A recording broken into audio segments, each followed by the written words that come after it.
বর্তমান world affairs নিয়ে আমরা কতগুলো কিতাব ছাপাইছি। নবী সাল্লাল্লাহু আলাইহি ওয়াসাল্লাম বলেছেন শেষ জামানার সবচাইতে আমার উম্মতের উপর ভয়াবহ ফিতনা হচ্ছে মসিহুদ দাজ্জাল। কি নাম বলেন? এখন আপনি আমাকে মাদ্রাসার পুরো সিলেবাসে কন্টেন্টে আমাকে দাজ্জাল নিয়ে একটা ফ্যাকাল্টি দেখান, আছে? কয়টা কিতাব আছে? সবচেয়ে ভয়াবহ ফিতনা নবীর মুখে, নিজের মুখে বলা, সবচেয়ে ভয়াবহ। এর চেয়ে ভয়াবহ কোনো ফিতনা আসে নাই, আসবেও না। তো এখন আপনি আমাকে বলেন যে এই ফিতনা সংক্রান্ত কতগুলো কিতাব আপনার কাছে আছে বাসায়, বলেন। তাহলে গ্যাপস আছে না আমাদের মধ্যে? গ্যাপস ফিল আপ করতে হবে। কথাগুলো বলার উদ্দেশ্য হচ্ছে গ্যাপসটা ফিল আপ করা। যে আজকের এই বইমেলাটা এই অঞ্চলটাকে আলোকিত করে রাখলো।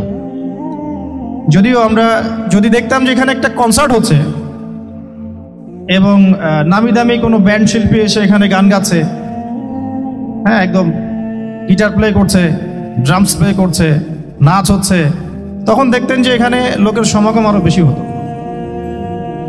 লোকের সমাগম কি হতো? বেশি হতো। তো এই যে একটা জাহালাত, এর পিছনের কারণটা কি?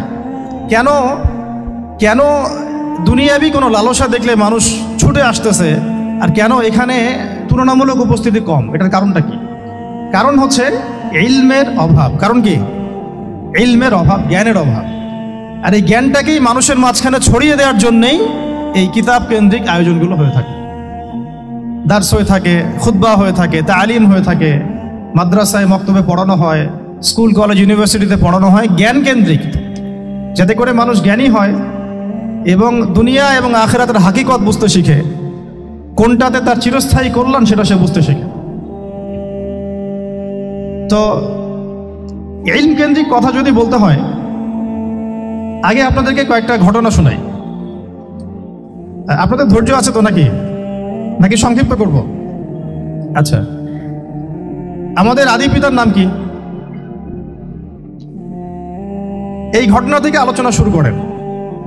আজকে থেকে ধরেন লক্ষ কোটি বছর আগে, কত কোটি বছর আমরা জানি না, আল্লাহ রাব্বুল আলামিন একা ছিলেন, একা। তিনি সর্বপ্রথম সৃষ্টি করলেন আরশে আযীম। কি সৃষ্টি করলেন? আরশ আল্লাহ রাব্বুল আলামিনের একটা এমন স্বতন্ত্র সম্মানিত একটা সৃষ্টি, যেটা সবচেয়ে বড় সৃষ্টি, এর চেয়ে বড় কোনো সৃষ্টি নাই। এমনকি কিয়ামতের মাঠে এই আরশের ছায়া আল্লাহ রাব্বুল আলামিন 7 শ্রেণীর মানুষকে ছায়া দিবেন। সুবহানাল্লাহ। ওই 7 শ্রেণী সম্পর্কে আমরা অন্য হাদিসে পড়ে নিব, অনেকে হয়তো জানেন। সেখানে ন্যায়পরায়ণ শাসক থাকবেন, তারপরে যুবক থাকবেন, যুবক শ্রেণী যারা যৌবনকালটা আল্লাহর ইবাদতে কাটিয়ে দিয়েছে। সুবহানাল্লাহ। যে নারী একজন যুবককে আহ্বান করেছে খারাপ কাজের জন্য, কিন্তু যুবক বলেছে যে আমি রাজি না, আমি আল্লাহকে ভয় করি, সেই যুবকও আরশের ছায়া পাবে ইনশাআল্লাহ। তারপরে সেই দুই ভাই বা ব্যক্তি যারা একে অপরকে আল্লাহর জন্য মহব্বত করে, তারাও আরশের ছায়া পাবে। এমন ব্যক্তি যে গোপনে দান করে, মানে ডান হাত দিয়ে কি দান করছে বাম হাত জানে না, তারাও আরশের ছায়া পাবে। এমন ব্যক্তি যে অন্ধকারে বা একাকী আল্লাহ পাককে স্মরণ করে এবং চোখ দিয়ে দরদর করে পানি পড়তে থাকে, এই ব্যক্তিও আরশের ছায়া পাবে। এরকম প্রায় 7 শ্রেণীর মানুষ আরশের ছায়া পাবে। আরশ সৃষ্টি করার পরে আরশটা ছিল পানির উপরে। কোথায় ছিল? পানির উপরে। সূরা হুদের মধ্যে আছে। আমি শুধু রেফারেন্সগুলো আপনাদেরকে সূরাগুলো বলে দিব, বাসায় গিয়ে আপনারা পড়বেন। প্রত্যেকটা আয়াত কিন্তু এখানে ধরে বলার সময় নেই আর কি আমার কাছে। তো আরশটা ছিল পানির উপরে। এরপরে আল্লাহ রাব্বুল আলামিন আসমান এবং জমিন সৃষ্টি করেছেন 6 দিনে। পুরো মহাবিশ্ব আল্লাহ রাব্বুল আলামিন সৃষ্টি করেছেন কত দিনে? 6 দিনে। ফি সিত্তাতি আইয়াম, 6 দিনে। তো এখন সৃষ্টি করার পরে আল্লাহ রাব্বুল আলামিন কলম সৃষ্টি করেছেন। কি সৃষ্টি করেছেন? কলম। ইলমের সাথে যে কলমের সম্পর্ক, এটা একটু পরে আরো ক্লিয়ার হবে আপনাদের কাছে। আল্লাহ পাক কলম সৃষ্টি করে বলেছেন উকতুব, কলম তুমি লিখো। কলম তো আমাদের সংজ্ঞা মতো জড় পদার্থ, তাই না? হ্যাঁ, তো আল্লাহ পাক বলছেন কলমকে তুমি লিখো। তো কলম কথা বলছে, মাযা আকতুব, আমি কি লিখব? আল্লাহ পাক বলছেন লিখো, কিয়ামত পর্যন্ত যা হবে সব লিখে ফেলো। এরপর আল্লাহ রাব্বুল আলামিন লাউহে মাহফুজের মধ্যে একদম from the very beginning till the last day of judgement প্রত্যেকটা কথা লাউহে মাহফুজে লেখা আছে। এমনকি আপনার কার সাথে বিয়ে হবে সেটাও। কয়টা বাচ্চা কাচ্চা হবে সেটাও। তাই এত অস্থির হওয়ার দরকার নাই, রিজিকে যা আছে আসবে ইনশাল্লাহ। লিখা যদি হয়ে থাকে আসবে না, আসবে ইনশাল্লাহ, সবর। তো এই জন্য মুমিনদেরকে বলা হয়েছে তোমরা কখনো হতাশ হবে না, কারণ তাকদীর লেখা হয়ে গেছে, হতাশ হওয়ার কোনো কারণ নাই। একটা প্রবণতা আমরা সমাজে দেখছি আত্মহত্যার। ইয়াং জেনারেশনকে আমরা নসিহত করবো যে ভুলেও নিজের জীবনকে বিসর্জন দিতে যাবেন না। আল্লাহ রাব্বুল আলামিন আপনাদেরকে সৃষ্টি করেছেন তার ইবাদত করার জন্য এবং তার জমিনে তার দিনটাকে প্রতিষ্ঠা করার জন্য। হেলায় খেলায় আপনার জীবনটা নষ্ট করবেন না, ঠিক আছে ভাই? আল্লাহ বোঝার তৌফিক দান করেন। তো কলম সৃষ্টি করার পরে কিয়ামত পর্যন্ত সব লেখা হয়ে গেছে। এখন আমাদের এই পৃথিবীতে তো মানুষ ছিল না, ছিল? এদিকে মনোযোগ দেন। এই পৃথিবীতে কি আগে মানুষ ছিল? এই পৃথিবীতে আগে কি ছিল তাহলে বলেন? হ্যাঁ, মাশাআল্লাহ। এই পৃথিবীতে আগে কি ছিল? এখন ওরা নাই? সবার সাথেই কিন্তু একটা করে আছে, কমপক্ষে কয়টা করে? সবার সাথে কমপক্ষে একটা করে। আর কোন কোন জায়গা আছে যেখানে জিনের বড় বড় আকড়া আছে। পৃথিবীতে যে জায়গাগুলো থেকে ইসলাম বিরোধী অপতৎপরতাগুলো চলে, ওখানে জিনের আকড়া বেশি। আর কথা বুঝতে পারছেন? তো জিন জাতিকে আল্লাহ পাক ধ্বংস করে দিয়েছেন তাদের পাপের কারণে, আল্লাহ দ্রোহিতার কারণে, অবাধ্যতার কারণে। এখন আল্লাহ রাব্বুল আলামিন ইরাদা করলেন পৃথিবীতে আমাদেরকে সৃষ্টি করবেন, মানে মানুষকে সৃষ্টি করবেন। আল্লাহ পাক তার সমস্ত ফেরেশতাদেরকে একত্রিত করলেন। ঘটনাটা কিন্তু খুব ইন্টারেস্টিং। আমি জানি এখানে ওলামায়ে কেরামও আছেন, তবে আমি সবার জন্য প্রযোজ্য হয় এমন কথা বলারই চেষ্টা করছি, কারণ অনেকে হয়তো এগুলো নাও জানতে পারে। তো আল্লাহ পাকের ভাষায় আমি যদি বলি, আল্লাহ রাব্বুল আলামিন বলছেন, বা'দা আউযু বিল্লাহি মিনাশ শাইতানির রাজীম, ওয়াইয ক্বালা রাব্বুকা লিল মালায়েকা ইন্নী জাঈলুন ফিল আরদি খলিফা। হে নবী মুহাম্মদ সাল্লাল্লাহু আলাইহি ওয়াসাল্লাম, তুমি স্মরণ করো সেই সময়ের কথা যখন আল্লাহ তোমার রব সমস্ত ফেরেশতাদেরকে ডেকে বলেছিলেন যে ইন্নী জাঈলুন ফিল আরদি খলিফা, আমি জমিনে মানে পৃথিবীতে আমার খলিফা পাঠাতে চাই। কি পাঠাতে চাই? আরো জোরে বলেন। আল্লাহ পাক বলেননি পৃথিবীতে মানুষ পাঠাতে চাই, পৃথিবীতে নতুন কোনো মাখলুক পাঠাতে চাই। আমাদেরকে আল্লাহ পাক সম্মানের শব্দে সম্মানিত করেছেন, বিশেষায়িত করেছেন। আমাদেরকে বলেছেন আমরা আল্লাহর খলিফা, আমরা আল্লাহর খলিফা। এখন আমরা আল্লাহর খলিফা, কিন্তু পৃথিবীতে মানুষ খিলাফা শব্দ সহ্য করতে পারে না। হ্যাঁ, কি অদ্ভুত না? এটা কোরআনের কি শেষের দিকে আছে না প্রথম দিকে আছে? সূরা বাকারার একদম শুরুর দিকে 3টা 4টা 5টা পৃষ্ঠা উল্টালে দেখবেন এই একটা আছে। কোরআন তাহলে শুরু থেকে কখনো খুলেও দেখেনি সে ব্যক্তি। প্রমাণ হলো এটা, সে খুলেও দেখে না, অথবা দেখলেও সে এড়িয়ে গেছে। আল্লাহ পাক আমাদেরকে বললেন যে পৃথিবীতে আমি আমার খলিফা পাঠাতে চাই। তাহলে আদম আলাইহিস সালামকে আল্লাহ পাক মুহাব্বতের শব্দে, সম্মানের শব্দে বিশেষায়িত করলেন কি বলে? সুবহানাল্লাহ, সুবহানাল্লাহ। আর খলিফা কাকে বলে এটা আমি আপনাদেরকে বোঝাচ্ছি একটা দোয়া থেকে। এই যে গাড়িতে করে আমরা বাসা থেকে আসলাম বা যখন কোনো সফরে যাই, আমরা একটা দোয়া পড়ি, সুবহানাল্লাযী সাখখারা লানা হাযা ওয়া মা কুন্না লাহু মুকরিনিন ওয়া ইন্না ইলা রাব্বিনা লামুনকালিবুন। এতটুকু তো পড়ি নাকি ভাই? এগুলো পড়তে হবে। বইমেলায় এসেছি শুধু লেকচার শোনার জন্য না, ছবি তোলার জন্য না। আজকে জীবনটা পরিবর্তন করার নিয়াত করে যাইতে হবে, ঠিক আছে ভাই?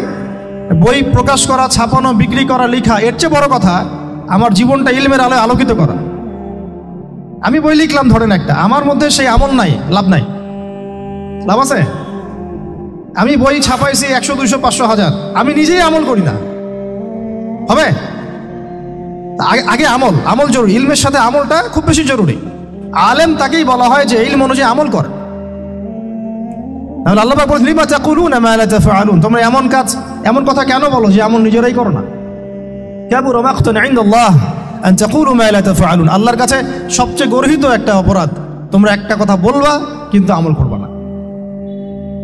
তো দোয়াটা মুখস্থ করবেন। এই দোয়ার নিচে একটা অংশ আছে, আল্লাহুম্মা আনতা সাহিবু বিস সাফারি। আমার কথাটা শুনেন, খলিফার অর্থটা বুঝেন।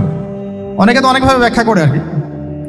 আল্লাহুম্মা আনতা সাহিবু ফিস সাফারি, আল্লাহ তুমি এই সফরে আমার সাথী, সফরে বের হওয়ার সময় দোয়া পড়ছি আমরা, আল্লাহুম্মা আনতা সাহিবু ফিস সাফারি, আল্লাহ তুমি এই সফরে আমার সাথী, ওয়াল খলিফাতু ফিল আহলি ওয়া মালি, আল্লাহ আমি তো বাসায় নাই, আমার বাসার আহাল মালের খলিফা হচ্ছে তুমি আল্লাহ।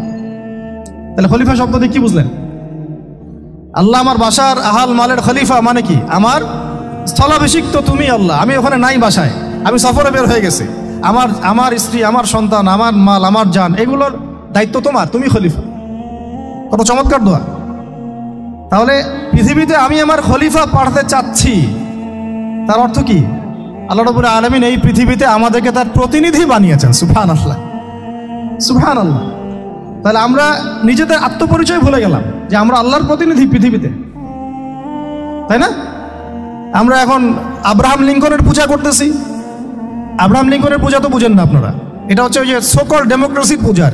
আল্লাহ পাক বলছেন ওয়াল্লামা আদামাল আসমাআ কুল্লাহা, আল্লাহ বলছেন আমি আদমকে এই মহাবিশ্বের যত নাম আছে, নাউন্স, ইসম, সব শিক্ষা দিয়েছি। সুবহানাল্লাহ। এই মহাবিশ্বের যত নাম, এখানে ইসম শব্দের অর্থ কিন্তু জ্ঞান।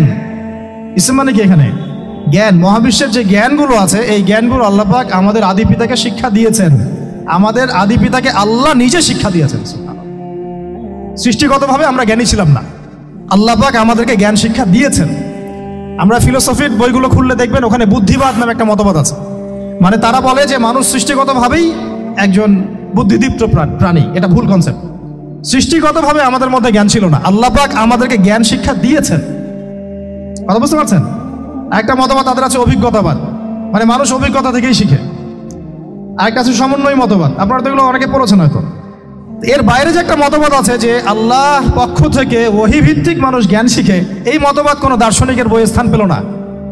কি আফসোস, কি আফসোস। অথচ মুসলিম ঘরের দার্শনিক তারা। আমরাও পড়েছি ভাই 4 বছর এই কারণে গেলে। কি আফসোস, আল্লাহ পাকের ওহীর পক্ষ থেকে যে জ্ঞান আসতে পারে এইটা কনসেপ্টটাই নাই। অথচ এখানে কোরআনে আল্লাহ পাক বলছেন ওয়াল্লামা আদামাল আসমাআ কুল্লাহা, আমি আল্লাহ আদমকে সমস্ত নাম শিক্ষা দিয়েছি। সুবহানাল্লাহ। এরপরে এই যে জ্ঞান আদম আলাইহিস সালামকে আল্লাহ পাক শিক্ষা দিলেন, এর ফলশ্রুতিতেই আল্লাহ পাক বললেন যে ওয়াইয কুলনা লিল মালাইকা উসজুদু লি আদম, হে ফেরেশতারা তোমরা এখন আদমকে সিজদা করো। কি ফেরেশতাদেরকে দিয়ে আল্লাহ পাক আমাদের পিতাকে সিজদা করালেন কিসের মানদণ্ডে? কিসের কারণে? জ্ঞানের কারণে। জ্ঞানের কারণে ফেরেশতাদেরকে আল্লাহ পাক বললেন যে এই নামগুলো বলে দাও তো তোমরা। তারা বলতে পারলো না, তারা বললো লা ইলম আল্লাহুম্মা লা ইলমা লানা ইল্লা মা আল্লামতানা, আল্লাহ আমাদের তো সেই জ্ঞান নাই, শুধু ওইটুকু জ্ঞান আছে যা আপনি আমাদেরকে শিখিয়েছেন। তখন আল্লাহ পাক বলেছিলেন যে আমি যা জানি তোমরা তা জানো না, আমি কি বলি নাই যে আমি আসমান জমিনের গায়েবের সব খবর জানি? তখন আল্লাহ বললেন যে তোমরা সবাই সিজদা করো আদমকে।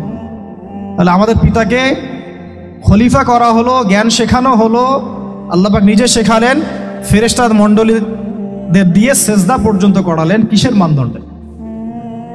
আরো আসতে বলেন। জ্ঞানের মানদণ্ডে। এখন যদি আমরা একটু প্রশ্ন ছুড়ে দেই নিজ নিজ বিবেকে, আমরা কি সেই ওহীর 10টা সূরাও শিখেছি? 10টা পারা কি পড়া হয়েছে কখনো?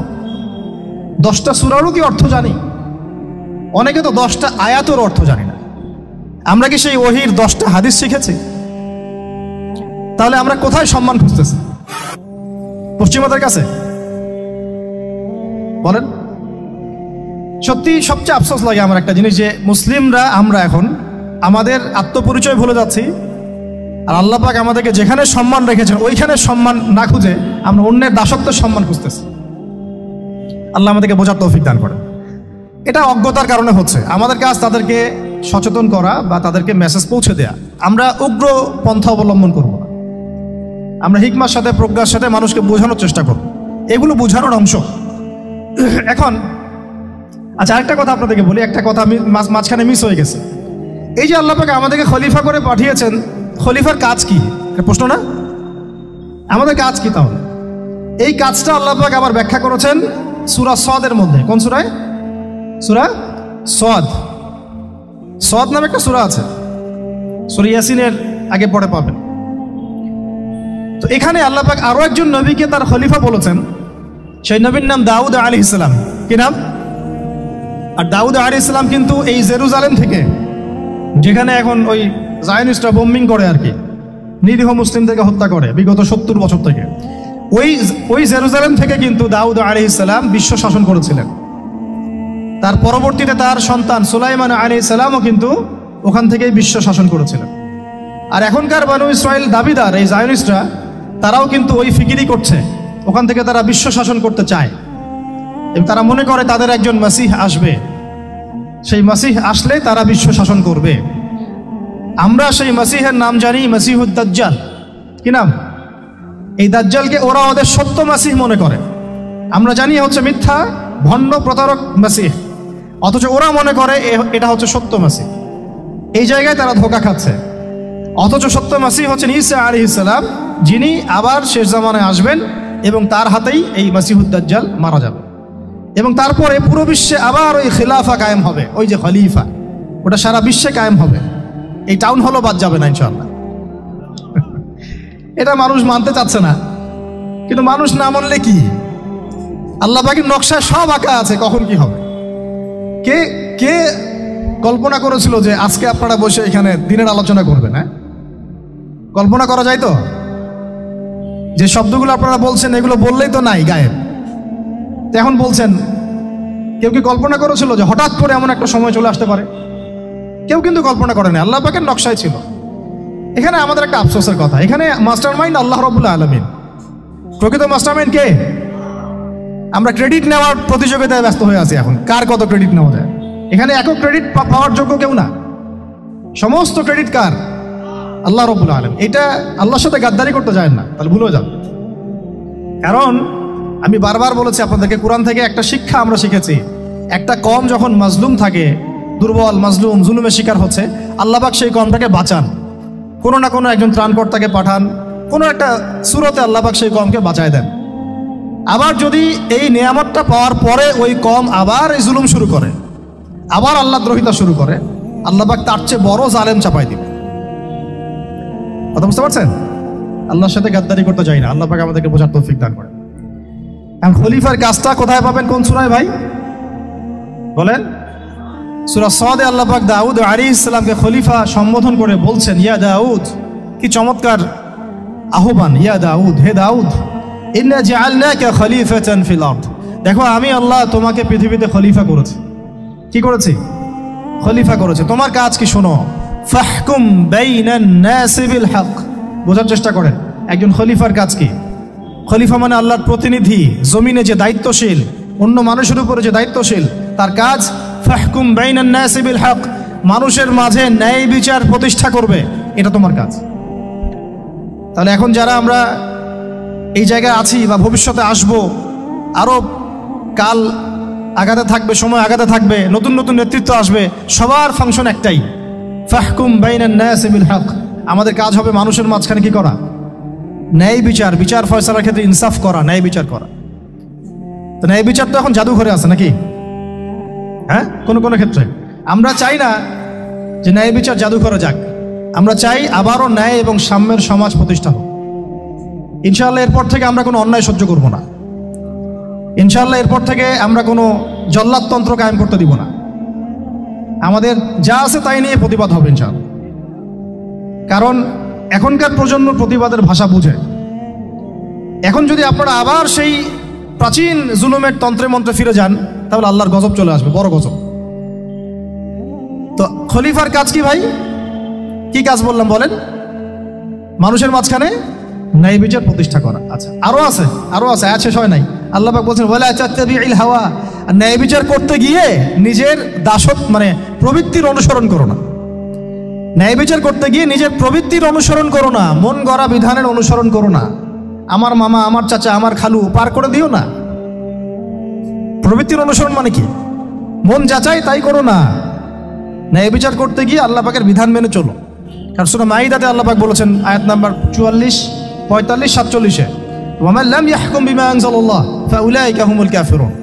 যারা আল্লাহ পাকের হুকুম অনুযায়ী বিচার ফয়সালা করে না, তারা কাফির। 45-এ গিয়ে আল্লাহ বলছেন, ওয়া মান লাম ইয়াহকুম বিমা আনজালাল্লাহ ফাউলাইকা হুমুল ফাসিকুন। যারা আল্লাহ পাকের বিধান অনুযায়ী বিচার ফয়সালা করে না, এরা ফাসিক, পাপাচারী। 47 নম্বর আয়াতে থেকে আবার বলছেন ওয়ামান লাম ইয়াহকুম বিমা আনজালাল্লাহু ফাউলাইকা হুমুজ জালিমুন, যারা আল্লাহর হুকুম বিধান অনুযায়ী বিচার ফয়সালা করে না এরা জালেম। তো কাফেরও বলেছেন আল্লাহ, ফাসিকও বলেছেন, জালেমও বলেছেন। তাহলে বিচার ফয়সালা করার ক্ষেত্রে আল্লাহ পাকের বিধানকে সর্বোচ্চ অগ্রাধিকার দিতে হবে, নিজের প্রবৃত্তির অনুসরণ করা যাবে না। যদি করে তাহলে কি হবে? ইউদিল্লাকা আন সাবিলিল্লাহ, তাহলে এটা তোমাকে আল্লাহর রাস্তা থেকে সরায় নিয়ে যাবে। এর ফলে কি হবে? জেনে রাখো, ইন্নাল্লাযীনা ইউদিল্লুনা আন সাবিলিল্লাহ লাহুম আযাবুন শাদীদ বিমা নাসু ইয়াউমাল হিসাব। এটা পরের আয়াত। নিশ্চয়ই যারা আল্লাহ পাকের সরল পথ থেকে বিচ্যুত হয়ে গেছে তাদের জন্যে কাল কিয়ামতের মাঠে আছে আযাবুন শাদীদ। আযাবুন শাদীদ মানে কঠিন কঠিন যন্ত্রণাদায়ক শাস্তি, এই কারণে যে তারা কিয়ামতের দিনটাকে ভুলে গিয়েছে। শাদীদ এর অর্থটা কি এটা বোঝার জন্য আপনাকে সূরা হাদীদ পড়তে হবে। কোন সূরা? আসলে কোরআনের আয়াতগুলো হচ্ছে আকাশের তারার মতো। তারা দেখবেন আকাশের, তারা দেখাও সুন্নত। ইসলাম তো রসকসহীন ধর্ম না রে ভাই, সবকিছুই আছে এখানে। আসলে আমরা জানি না বলে আমরা মনে করি যে এখানে কোনো বিনোদনই নাই, তাই না? এই গান বাজনা না করলে কি হয়, মন শান্তি হয়, এরকম একটা ভাব। যদি আপনি কোরআনের ভিতর ঢুকে যান, আপনার হৃদয়ে এমন নূর আসবে, এমন তৃপ্তি আসবে যে ওগুলো আপনার শুনতে ইচ্ছা করবে না, আপনি কান বন্ধ করে ফেলবেন, নিজেই বলতেই হবে না। এখন কিছু নতুন ইসলামিস্ট আসছে, তারা এগুলোকে ইসলামের অন্তর্ভুক্ত বলে মনে করার দাবি করতেছে যে এগুলো তো নিষেধ নাই, এগুলো তো নিষেধ করা হয় নাই। কতটুকু জানেন ইসলাম সম্পর্কে আপনি? না জেনে কেন কথা বলেন? নবী সাল্লাল্লাহু আলাইহি ওয়াসাল্লাম রাস্তা দিয়ে হাঁটছেন, ওই সময় তো অনেক পূজা অর্চনা ইত্যাদি হতো মক্কায়। তো এখানে ঢাক ঢোলের শব্দ আসছে। নবী সাল্লাল্লাহু আলাইহি ওয়াসাল্লাম নিজের 2 আঙ্গুল কানের মধ্যে ঢুকিয়ে দিলেন, দিয়ে পাশে একজন সাহাবী তাকে জিজ্ঞাসা করছেন হাঁটতে হাঁটতে হাঁটতে হাঁটতে, তুমি কি এখন আওয়াজ শুনতে পাচ্ছ? সাহাবী বলেন, না ইয়া রাসূলুল্লাহ, এখন আওয়াজ শুনতে পাচ্ছি না। তখন তিনি কান বের করলেন। এটা নবীর সুন্নত। আর আমরা নবীর সুন্নতকে উল্টাই দিছি কিভাবে দেখেন, আমাদের কানেই এখন ইয়ারফোন। উনি যেটা শুনে কান বন্ধ করতেন ওইটা আমরা কানে ঢুকায় রাখছি একেবারে। আল্লাহ আমাদেরকে বোঝার তৌফিক দান করেন। দেখেন, আমরা তো সবাই পাপী। আমার মনে হয় না আমরা কেউ নবী সাল্লাল্লাহু আলাইহি ওয়াসাল্লামের সুপারিশ ছাড়া পার পাবো, এমনটা মনে হয় না আমাদের। সবাই পাপী, আপনি আমি আমরা সবাই। তো যে নবীর সুপারিশ আমরা প্রত্যাশা করছি, সেই নবীর সুন্নতকে যদি এইভাবে অবজ্ঞা করতে থাকি তাহলে কি সুপারিশ পাবো ভাই? কি মনে হয় আপনাদের? অ্যাটলিস্ট সুন্নতকে তো সম্মান করতে হবে নাকি? আল্লাহ বোঝার তৌফিক দান করেন। আমি তাহলে যেটা বলছিলাম যে আল্লাহ পাকের বিধান অনুযায়ী বিচার ফয়সালা করতে হবে, এটা খলিফার কাজ। ন্যায় বিচার করতে হবে মানুষের মাঝখানে, এবং নিজের প্রবৃত্তির অনুসরণ করা যাবে না, তাহলে আল্লাহর পথ থেকে দূরে সরাই দিবে। এখানেই বললাম শাদীদ বুঝতে গেলে আপনাকে কোন সূরা পড়তে হবে? সূরা হাদীদ। আকাশের তারার কথা কেন বললাম? যে আকাশের তারাগুলো যদি মেলাতে পারেন দেখবেন বিভিন্ন শেপ তৈরি হয়। প্রত্যেকটা তারার অবস্থানের গাণিতিক একটা ব্যাখ্যা আছে। যারা অ্যাস্ট্রোনমি নিয়ে পড়াশোনা করেন তারা জানেন, এগুলা সবাই জানবেন না। প্রত্যেকটা তারাকে আল্লাহ পাক এত সূক্ষ্মভাবে স্থাপন করেছেন যে যদি সামান্য একটু ডানে বামে এগুলো সরে যায়, মহাবিশ্বের এই স্থিতিশীলতা নষ্ট হয়ে যাবে। এবং এটার কসমও আল্লাহ পাক কোরআনে করেছেন সূরা ওয়াকিয়ার মধ্যে। কোন সূরা? সূরা ওয়াকিয়াতে আল্লাহ পাক বলেছেন, ফালা উকসিমু বিমাওয়াকিইন নুজুম, আমি তারার অবস্থান স্থলের স্থিতির কসম করে বলছি। আল্লাহ পাক এর কসম করেছেন। কত গুরুত্বপূর্ণ জিনিস, ঠিক আছে? তো পরেরগুলো বললাম না। সূরা হাদীদ কেন পড়বেন? সূরা হাদীদ আল্লাহ পাক বলেছেন যে ওয়ানজালনাল হাদীদা ফীহি বাসুন শাদীদ। এই যে শাদীদ বুঝা থেকে হাদীদে আসছে। আল্লাহ পাক বলছেন যে আমি আল্লাহ পৃথিবীতে আসমান থেকে লোহা নাজিল করেছি। অবাক করার বিষয় না? লোহার খনি খুঁজতেছেন আপনারা মাটির নিচে, তাই না? আল্লাহ পাক বলছেন আমি লোহা নাজিল করেছি। আনজালনা, ঠিক যেমন ইন্না আনজালনাহু ফী লাইলাতুল কদর, আমি লাইলাতুল কদরে কোরআন নাজিল করেছি, আসমান থেকে নাজিল হয়েছে, তাই না? এরকমই ওয়ানজালনাল হাদীদা, আমি হাদীদ লোহা নাজিল করেছি। ফীহি বাসুন শাদীদ, যে লোহার মধ্যে আছে কঠিন শক্তি আছে না? আয়রন যে অণু পরমাণুগুলো, এগুলোর শক্তি সবচেয়ে বেশি না? কেমিস্ট্রিতে আপনারা পড়েছেন। তাহলে এখন আল্লাহ পাক বলছেন কিয়ামতের দিন তাদের জন্য আযাবুন শাদীদ, যারা আল্লাহ পাকের খলিফার দায়িত্ব পালন করবে না, যারা খলিফার দায়িত্ব পেয়েও ন্যায় বিচার করবে না, ইনসাফ করবে না, প্রবৃত্তির অনুসরণ করবে, ঠিক আছে, আল্লাহর পথ থেকে বিচ্যুত হয়ে যাবে, তাদের জন্য কিয়ামতের মাঠে এই শাস্তি আছে। তাহলে আমরা কি খলিফা শব্দ বুঝতে পারলাম? আমাদের পিতা যে খলিফা, এটা কি বুঝতে পারলাম? তাহলে এখন বলেন তো, প্রত্যেক নবী কি আল্লাহর খলিফা ছিলেন না? ছিলেন কি না? প্রত্যেক নবী কি আল্লাহর বিধান দিয়ে বিচার ফয়সালা করেন নাই? মানুষের মাঝখানে ইনসাফ করেন নাই? ন্যায় বিচার প্রতিষ্ঠা করেন নাই? এরপরে সাহাবায়ে কেরামের যুগে তারা কি ন্যায় বিচার প্রতিষ্ঠা করেন নাই? তাহলে হঠাৎ করে কি হলো বিশ্ববাসীর মধ্যে যে একেবারে কোরআন হাদিস এই মৌলিক বিষয়গুলো এগুলো সব পাশ কাটিয়ে আমরা মানব রচিত বিধানগুলোর দিকে চলে গেলাম? রহস্যজনক না বিষয়টা? এটা হচ্ছে দাজ্জালীয় একটা শাসন আসতেছে সামনে।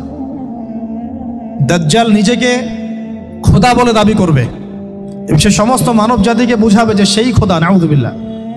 সে অনেক ভেলকি দেখাবে, মানুষকে তার দিকে টেনে নিয়ে আসবে। এমনকি সে এক হাতে জান্নাত এক হাতে জাহান্নাম নিয়ে ঘুরবে। নবীজি বলেছেন, যে তার জান্নাতে প্রবেশ করবে ওটাই তার জাহান্নাম, আর যে তার জাহান্নামে প্রবেশ করবে সেটাই হচ্ছে জান্নাত। তাহলে পুরো বিশ্ববাসীকে আল্লাহ থেকে দূরে সরিয়ে একটা গডলেস ওয়ার্ল্ডে রূপান্তরিত করার একটা তৎপরতা চলছে, লক্ষ্য করতেছেন না? এটা মূলত আপকামিং যে দাজ্জালীয় সভ্যতার ভবিষ্যৎবাণী নবীজি করেছেন, এই দিকেই ওয়ার্ল্ড যাচ্ছে আস্তে আস্তে আস্তে আস্তে ওই দিকে যাচ্ছে। তবে নবীজি এটাও বলেছেন সাল্লাল্লাহু আলাইহি ওয়াসাল্লাম যে আমার উম্মতের মধ্যে একটা তাইফা, একটা দল, কিছু মানুষ সবসময় হকের উপর অটল থাকবে ইনশাআল্লাহ, কিন্তু তাদের সংখ্যা হবে খুব কম। এখন আমাকে আপনারাই বলেন যে ওই হকের উপর অটল থাকতে হলে আমার সেই জ্ঞান লাগবে কি লাগবে না? বলেন। যেই জ্ঞান আমাদের পিতাকে শেখানো হয়েছে, দেখবেন প্রত্যেকটা মানুষের মধ্যে কিছু প্রতিভা আছে, সৃজনশীলতা আছে, আছে না? একটা বুদ্ধিদীপ্ত একটা তাড়না মানুষের ভিতরে কাজ করে। এটা কোত্থেকে আসছে জানেন? আমাদের পিতার ডিএনএ থেকে আসছে। আমাদের পিতার ডিএনএ থেকে। আমরা কিন্তু সবাই তার সন্তান। এরপরে পৃথিবীতে মানুষ পাপাচারে যখন লিপ্ত হলো প্রচন্ড রকম, তখন নূহ আলাইহিস সালামকে আল্লাহ পাক পাঠান এবং তিনি প্রায় 950 বছর দাওয়াতের কাজ করলেন। 40টা বা 80টা পরিবার ইসলাম কবুল করলো। তখন আল্লাহ পাক এই মুমিনদেরকে বাদ দিয়ে সবাইকে গারদ করে দিলেন, ধ্বংস করে দিলেন। মানে আমরা যারা পৃথিবীতে এখন বেঁচে আছি, যে আপনি আমি, আপনাদের নাম আমি জানি না, আমরা যারা বেঁচে আছি, আমরা কিন্তু কোনো না কোনোভাবে ওই 40 বা 80 পরিবারের সন্তান। আমরা আত্মীয়, কিন্তু আমরা সবাই কিন্তু আত্মীয়, জানেন? 40টা বা 80টা পরিবার বাদ দিয়ে বাকি সব মানুষকে আল্লাহ পাক ধ্বংস করে দিয়েছিলেন নূহ আলাইহিস সালামের মহাপ্লাবনে। ঘটনা জানেন না? 40 বা 80টা পরিবারকে বাদ দিয়ে বাকি সবাইকে আল্লাহ পাক ধ্বংস করেছেন ওই মহাপ্লাবনে। তাহলে এখন এই বিশ্বে যত মানুষ আছে তারা কয়টা পরিবারের সন্তান? ওই 40-80। আমরা কোনো না কোনোভাবে একে অপরের আত্মীয় হই। মুসলিম অমুসলিম সবাই, মুসলিম অমুসলিম সবাই। আমরা যে অসাম্প্রদায়িকতার কথা বলি না, এই শব্দটাকে ভালো অর্থে নেওয়া যায়। কি অর্থে? অন্যান্য ধর্মাবলম্বী মানুষ যারা, তারা তাদের ধর্ম স্বাধীনভাবে পালন করবে, কোনো সমস্যা নেই। আমরা তাদের এই কাজে বাধা দিতে যাব না। একইভাবে আমরা আমাদের ধর্ম স্বাধীনভাবে পালন করব, তারা এখানে কোনো বাধা দিতে পারবে না। সিম্পল। তারা তাদের উৎসব তাদের মতো পালন করবে, আমরা আমাদের উৎসব আমাদের মতো পালন করব। না আমি মূর্তি পাহারা দিতে যাব, আর না আমি মূর্তি ভাঙতে যাব। সিম্পল। আমি পাহারাও দিতে যাব না, ভাঙতেও যাব না। সিম্পল। আমরা কি কুরবানিতে তাদেরকে বলতে পারবো ভাই আসেন আমার বাসায় দাওয়াত খান? এটা হয় কখনো? লাকুম দীনুকুম ওয়ালিয়া দিন। আপনাদের দিন আপনাদের, আমাদের দিন আমার। সিম্পল। এই অর্থে ঠিক আছে, কিন্তু সব ধর্ম মিলে যে নতুন ধর্ম বানানোর চেষ্টা করা হচ্ছে বাংলাদেশে, এটা ঠিক নাই। এটা শুভঙ্করের ফাঁকি। সব ধর্ম মিলে নতুন ধর্ম করার কোনো সুযোগ নাই। আমরা সবাই এক পরিবারের সন্তান। এখন আমাকে বলেন, নূহ আলাইহিস সালামের একটা ছেলে ছিল, নাম জানেন? কি নাম বলেন? কে? না না, মাশাআল্লাহ। কয় ছেলে ছিল তার? হ্যাঁ না, মূলত 4জন সন্তান থেকে বড় বড় 4টা গোত্র সৃষ্টি হয়েছে। শাম এক সন্তানের নাম কি? এটাকে কেন্দ্র করে এই যে সিরিয়ান কন্টিনেন্টে, পুরো প্যালেস্টাইন, সিরিয়ান, অ্যারাবিয়ান কন্টিনেন্টে যত মানুষ, তার বংশধর। ঠিক আছে? হাম, একটা সন্তানের নাম হাম। এখান থেকে আফ্রিকার যে কালো কালো মানুষগুলো সব তাদের বংশধর। একটা হচ্ছে ইয়াফাস, ইউরোপিয়ান যারা সাদা চামড়া, সব এদের বংশধর। আরেকটা যে কেনান। এই ছেলেটা কি বলেছিল? বাবা ডাকছে নৌকায় আসো তাড়াতাড়ি, নৌকায় আসো তাড়াতাড়ি, না হলে আজকে আল্লাহ পাক আযাব দিয়ে ধ্বংস করে দিবেন। সে নবীর সন্তান হওয়ার পরেও সে নবীর সন্তান হওয়ার পরেও আল্লাহ প্রদত্ত ওহির জ্ঞানকে মূল্যায়ন না করার কারণে ধ্বংস হয়ে গেল। আর ওই 40টা বা 80টা পরিবার নাজাত পেল কিভাবে? আল্লাহর পক্ষ থেকে নাজিলকৃত ওহির জ্ঞানকে প্রাধান্য দিয়ে আনুগত্য করে। তাহলে কোন জ্ঞানকে আমরা প্রাধান্য দিব ভাই? আমি বলছি না যে আমরা দুনিয়াবি জ্ঞানগুলোকে শিখবো না, ওই প্রসঙ্গে আমি একটু পরে আসছি যে আমরা শিখবো এবং কিভাবে শিখবো, কতটুকু শিখবো। আগে এই অংশটুকু শেষ করি। ঠিক একইভাবে আপনারা কি আদ জাতির নাম জানেন? আদ, সামুদ। ওই যে সৌদি আরব এখন যেখানে লাইন বানাচ্ছে, লাইন প্রজেক্ট, ওই আলোলা বলে, আলোলা লাইন প্রজেক্ট বানাচ্ছে দেখবেন অনলাইনে। ওই জায়গা দিয়ে নবী সাল্লাল্লাহু আলাইহি ওয়াসাল্লাম তাবুক যুদ্ধের সময় গিয়েছিলেন। যাওয়ার সময় তিনি বলেছিলেন, তোমরা মাথা নিচু করে কান্নাকাটি করতে করতে এখান থেকে অতিক্রম করো। সাহাবীরা মাথার উপর কাপড় দিয়ে কান্নাকাটি করতে করতে জায়গাটা পার করেছেন, কারণ ওই জায়গায় সামুদ জাতি ছিল যাদেরকে ধ্বংস করা হয়েছে। ওটা হচ্ছে এখন পর্যটন স্পট। সুবহানাল্লাহ। তো আদ এবং সামুদ জাতিকেও আল্লাহ পাক ধ্বংস করলেন, কিন্তু তাদেরকে করেন নাই যারা ওহির জ্ঞানকে প্রাধান্য দিয়েছিল। ইব্রাহিম আলাইহিস সালাম কোন জ্ঞানের বদৌলতে আল্লাহকে চিনলেন? মানব রচিত জ্ঞান নাকি আল্লাহর পক্ষ থেকে নাজিলকৃত জ্ঞান? বলেন। মুসা আলাইহিস সালাম কোন জ্ঞানের বদৌলতে ফিরআউনের মতো এই যে কি বলবো প্রতাপশালী একজন শাসকের সামনে দাঁড়িয়ে বুক ফুলিয়ে ইসলামের দাওয়াত দিলেন? কোন জ্ঞানের আলোকে? ওহির জ্ঞান। আর ওহির জ্ঞান যখন নাজিল করা হয়েছে তখন তিনি দোয়াটা পড়ছিলেন, রব্বি ইশরাহ লি সাদরি ওয়া ইয়াসসির লি আমরি ওয়াহলুল উকদাতাম মিন লিসানি ইয়াফকাহু কওলি। প্রত্যেক নবী, ইউসুফ আলাইহিস সালাম কারাগারে 12 বছর থেকেছেন। কত বছর? 12 বছর। আমাদের অনেক ভাই এরকম 5 বছর, 7 বছর, 10 বছর, 12 বছর থেকেছে, আছে। এমনও মানুষ আছে, এখন বলা যায় তাই বলি, যে ওই যে একটা শব্দ শুনেছেন আয়না ঘর, ওখানে দীর্ঘদিন ছিল, তারপরে নাই, কোথায় গেছে আল্লাহই ভালো জানে। ইউসুফ আলাইহিস সালামও এরকম কারাগারে ছিলেন। কত বছর? 12 বছর। কিন্তু আল্লাহ পাক তাকে এমন একটা জ্ঞান শিক্ষা দিয়েছিলেন, তিনি স্বপ্নের ব্যাখ্যা বলতে পারতেন, যে কোনো স্বপ্নে। রাজা স্বপ্ন দেখলেন যে 7টা গাভী, জীর্ণশীর্ণ গাভী মোটা তাজা গাভীকে খেয়ে ফেলছে, স্বপ্নের ব্যাখ্যা কেউ দিতে পারে না।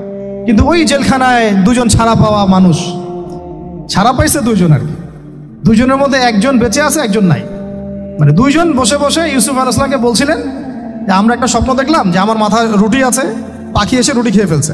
আর আমি স্বপ্ন দেখলাম যে আমি শরাব পান করাচ্ছি, ব্যাখ্যা কি? ইউসুফ, তোমাকে সত্যবাদী বলে জানি। ইউসুফ আলাইহিস সালাম বললেন, তোমার মাথায় রুটি যেটা খেয়ে নিচ্ছে তার মানে তোমাকে শুলদণ্ড দেওয়া হবে, আর তুমি যে পানি পান করাচ্ছ তার মানে তুমি নাজাত পাবে, ছাড়া পাবে। হলেও তাই। আর যে নাজাত পাবে তাকে ইউসুফ আলাইহিস সালাম বলে দিলেন যে তুমি রাজদরবারে গিয়ে আমার কথা বলো, আমার কথা আলোচনা করো। তো সে ভুলে গিয়েছিল। পরে যখন এই স্বপ্নটা দেখলো বাদশা, তখন বাদশা সবাইকে ডাকলো, ডেকে বললো যে এই গাভীর স্বপ্নের ব্যাখ্যা কি? তখন এই ব্যক্তির মনে পড়ছে, আরে ইউসুফ তো ব্যাখ্যা দিতে পারে। সে গিয়ে ইউসুফ আলাইহিস সালামকে ডেকে নিয়ে আসতেছে যে এই রাজা স্বপ্ন দেখছে, এই ব্যাখ্যা কি? স্বপ্ন কিন্তু আপনার কাছে শুনে একটা স্বাভাবিক মনে হচ্ছে, আরে গাভীর আবার স্বপ্নের কি ব্যাখ্যা? তখন ইউসুফ আলাইহিস সালাম ব্যাখ্যা দিলেন যে 7 বছর ফসল ফলবে আপনাদের এলাকায়, তারপরে 7 বছর হবে দুর্ভিক্ষের সময়। কিসের সাথে কিসের ব্যাখ্যা? এই জ্ঞান কে শিখালেন তাকে? এই ইন্টারপ্রিটেশনের জ্ঞান কে শিখালেন? তাহলে জ্ঞানের মূল উৎস কে? আমার কথা বলার উদ্দেশ্য কি বুঝতে পারছেন?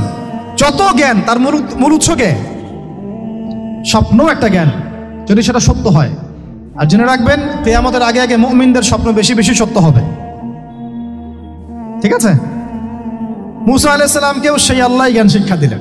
ঈসা আলাইহিস সালাম এই কুষ্ঠরোগীর গায়ে হাত বুলালে ভালো হয়ে যায়। হ্যাঁ, অন্ধ ব্যক্তির মানে চোখে হাত বুলালে ভালো হয়ে যায়। এমনকি মৃত ব্যক্তিকে তিনি বলছেন কুম বিইজনিল্লাহ, আল্লাহর হুকুমে দাঁড়িয়ে যাও, দাঁড়িয়ে গেল। এই জ্ঞান কে দিয়েছেন তাকে? দাউদ এবং সুলাইমান আলাইহিস সালাম এই যে পশু পাখির ভাষা বোঝেন, সুলাইমান আলাইহিস সালাম পিঁপড়ার ভাষাও বুঝেন। আপনাদের সায়েন্স কি পিঁপড়ার ভাষা বুঝে? হ্যাঁ, আমরা তো এখন সায়েন্সকে সবকিছুর মানদণ্ড মনে করি, তাই না? সায়েন্স যদি বলে হ্যাঁ তাহলে হ্যাঁ, না বললে না। মানে এমন একটা ভাব, দেখেন সায়েন্সকে আমরা ইলাহ বানাইছি, ইলাহ, উপাস্য। সায়েন্স যদি বলে যে পৃথিবী থেকে অমুক অমুক কোটি কোটি আলোকবর্ষ দূরে একটা গ্রহের সন্ধান পাওয়া গেছে, নাম দিল ধরেন যে আলফা এক্স ওয়াই জেড কিছু একটা, ওখানে হুরপড়ি আছে, হ্যাঁ, ওখানে দুধের সাগর আছে, মধুর সাগর আছে। তো মানুষ তখন বিশ্বাস করা শুরু করবে, হ্যাঁ হ্যাঁ তাই তো থাকতেই পারে। নাসা বলেছে না হয়ে পারে, নাসা মন্তব্য করেছে না হয়ে পারে। ওরকম যদি বলে অনেক দূরে একটা আগুনের একটা বিশাল ইয়া পাওয়া গেছে, গ্রহ পাওয়া গেছে, ওখানে আযাব দেওয়া হয়, শাস্তি দেওয়া হয়, ওখানে অন্য মাখলুক আছে, ওদের ভাষায় এলিয়েন আর কি, মানুষ বিশ্বাস করে। কিন্তু আল্লাহ পাক কোরআনে বলছেন যে সুলাইমান আলাইহিস সালাম পিঁপড়ার ভাষাও বুঝতেন, ওই কথা বিশ্বাস করতে চাচ্ছে না।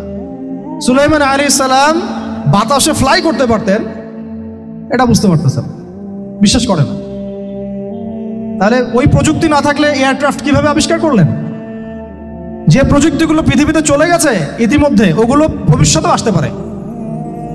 যেমন একটা প্রযুক্তির কথা বলি, সুলাইমান আলাইহিস সালাম বসে আছেন, একজনকে বললেন না সাবার রানী বিলকিসের সিংহাসন কে নিয়ে আসতে পারবে? একজন বলল যে আপনি উঠে দাঁড়াইতে যতক্ষণ সময় লাগে এর মধ্যে নিয়ে আসবো। উনি বললেন যে হবে না, এটাতে হবে না, তুমি স্লো, তুমি 3G 4G না, এত স্লো স্পিডে আমার হবে না। এই কথা বলেন নাই, মজা করলাম আর কি।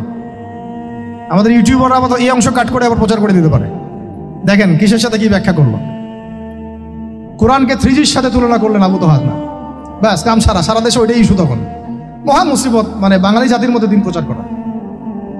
আমাদের সালাফদের ভাগ্য ভালো যে তারা আগেই, মানে এই প্রযুক্তি আসার আগেই দুনিয়া থেকে তারা চলে গেছে। মুশকিল না, যত ইস্যু এগুলোর কারণেই সৃষ্টি হয়।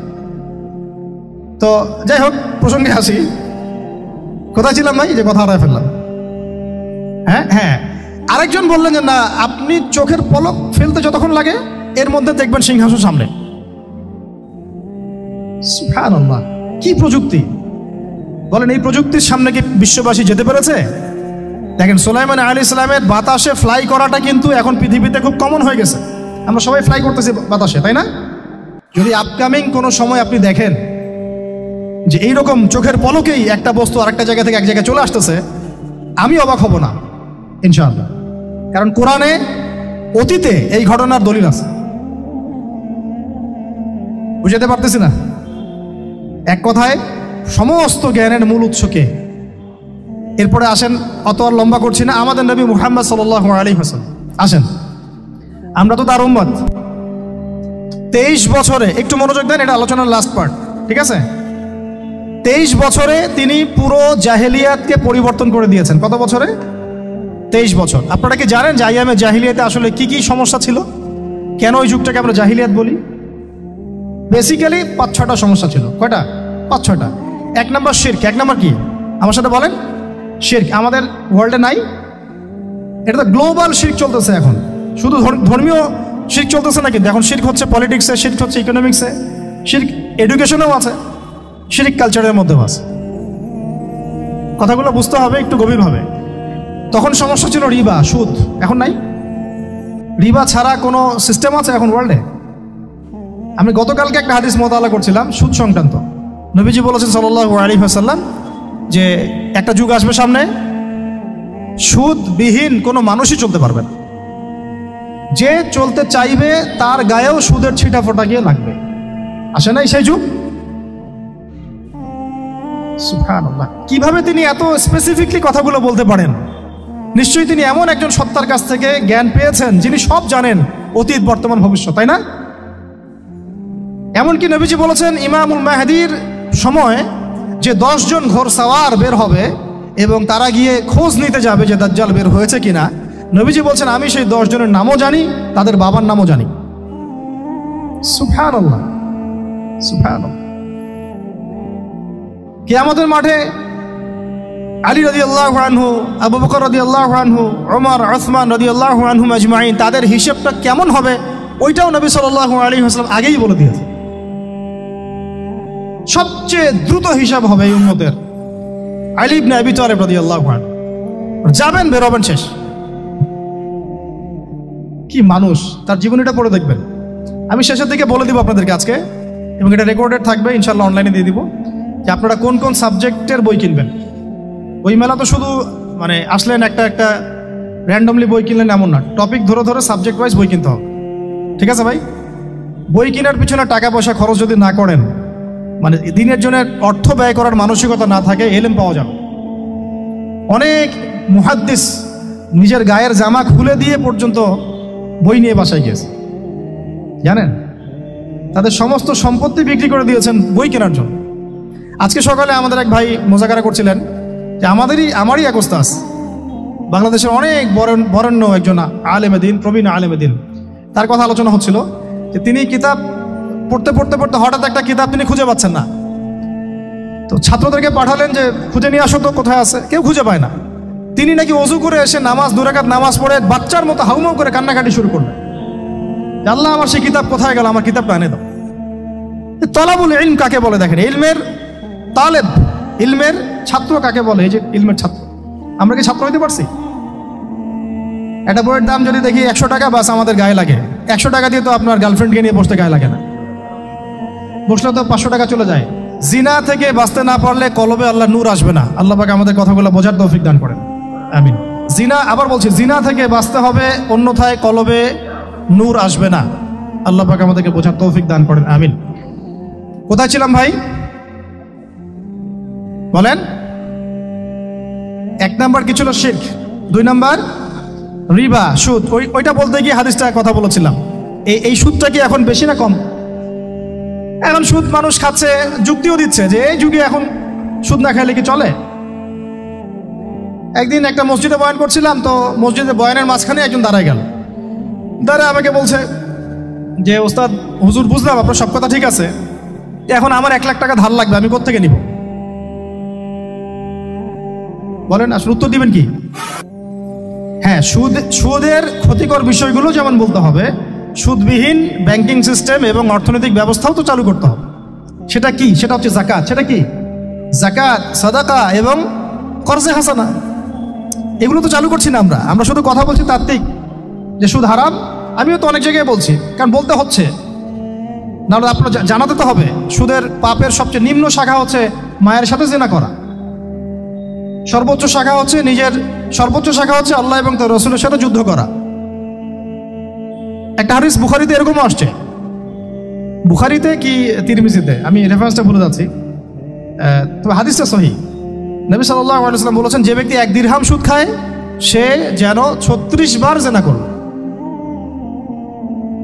আর আপনারা তো জানেন, এটা আমার বলার দরকার নাই, 4 শ্রেণীর মানুষকে নবীজি অভিশাপ দিয়েছেন, যে নিজে খায়, তারপরে যে সুদ দেয়, যে লিখে রাখে, যে সাক্ষী থাকে। তা আমি বলতে যাচ্ছি, আইয়ামে জাহিলিয়াতে এই সুদটা ছিল, আমাদের এই বর্তমান ওয়ার্ল্ড অ্যাফেয়ার্সে নাই। বাংলাদেশ একটা কান্ট্রি হিসেবে চিন্তা করবেন না, আপনি গ্লোবালি চিন্তা করবেন, কারণ এখন একটা দেশ স্বতন্ত্রভাবে চলতে পারে না। ওয়ার্ল্ড ব্যাংকের সাথে আপনাকে ডিল করতে হবে, IMF এর সাথে। আমি যদি প্রেসিডেন্ট হই তাও আমাকেও করতে হবে, আপনি হলে আপনাকেও করতে হবে। তো কথা বলে তো শুধু কথা বলে লাভ নাই, আপনার বিকল্পটা কি? আসলে বিকল্প ব্যবস্থাটা কি? এটা তো মূল কথা। ইকোনমিক্স নিয়ে কতগুলো কিতাব আছে এখানে, ইসলামিক ইকোনমিক্স নিয়ে আমরা কতগুলো কিতাব ছাপাইছি, বর্তমান ওয়ার্ল্ড অ্যাফেয়ার্স নিয়ে আমরা কতগুলো কিতাব ছাপাইছি। নবী সাল্লাল্লাহু আলাইহি ওয়াসাল্লাম বলেছেন, শেষ জামানার সবচাইতে আমার উম্মতের উপর ভয়াবহ ফিতনা হচ্ছে মসিহুদ দাজ্জাল। কি নাম বলেন? এখন আপনি আমাকে মাদ্রাসার পুরো সিলেবাসে কন্টেন্টে আমাকে দাজ্জাল নিয়ে একটা ফ্যাকাল্টি দেখান, আছে? কয়টা কিতাব আছে? সবচেয়ে ভয়াবহ ফিতনা নবীর মুখে, নিজের মুখে বলা, সবচেয়ে ভয়াবহ। এর চেয়ে ভয়াবহ কোনো ফিতনা আসে নাই, আসবেও না। তো এখন আপনি আমাকে বলেন যে এই ফিতনা সংক্রান্ত কতগুলো কিতাব আপনার কাছে আছে বাসায়, বলেন। তাহলে গ্যাপস আছে না আমাদের মধ্যে? গ্যাপস ফিল আপ করতে হবে। কথাগুলো বলার উদ্দেশ্য হচ্ছে গ্যাপসটা ফিল আপ করা। তো এই রিবার সমস্যাটা এখনো আছে। আল্লাহ পাক আমাদেরকে রিবা মুক্ত জিন্দেগি দান করেন, আমিন। এবং আমি রিকোয়েস্ট করব বিনয়ের সাথে যে আমাদের ঊর্ধ্বতন কর্তৃপক্ষ যারা আছেন, শুধু একটা কাজ করেন না, একটা কাজ 1 বছর করেই দেখেন না কি হয়। প্রত্যেকটা মুসলিম, অমুসলিমদের কথা বলছেন, যেহেতু এটা খিলাফা স্টেট না, সেহেতু অমুসলিমরা এখানে জিজিয়া দিবে না। খিলাফা স্টেটে অমুসলিমরা জিজিয়া দেয়, এটা তো খিলাফা স্টেট না, এটা ডেমোক্রেটিক স্টেট এবং সেকুলার স্টেট। শুধু মুসলিমদের কাছ থেকে যাদের নিসাব পরিমাণ সম্পদ হয়েছে জাকাত দেওয়ার, সবার কাছ থেকে রাষ্ট্রীয়ভাবে বাধ্যতামূলক জাকাত নেন, দেখেন না অর্থনীতি সচল হয় না। 1 বছর নিয়ে দেখেন না কি হয়।